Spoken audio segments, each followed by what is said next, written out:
আসসালামু আলাইকুম। আজ আমি দইয়ের লস্যি বানিয়ে দেখাবো।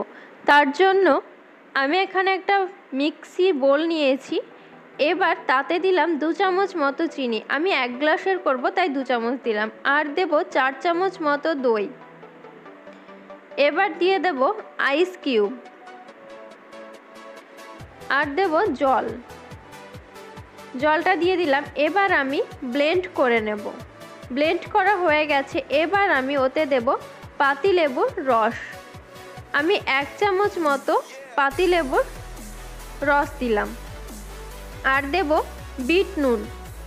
বিট নুনটাও দিয়ে দিলাম। এবার ভালোভাবে মিশিয়ে নিলাম। তৈরি হয়ে গেল দইয়ের লস্যি। আশা করি ভিডিওটা ভালো লাগবে। যদি ভালো লাগে লাইক দেবেন, কমেন্ট বক্সে জানাবেন। আরও নতুন নতুন রেসিপি পাওয়ার জন্য আমার চ্যানেলটিকে সাবস্ক্রাইব করবেন।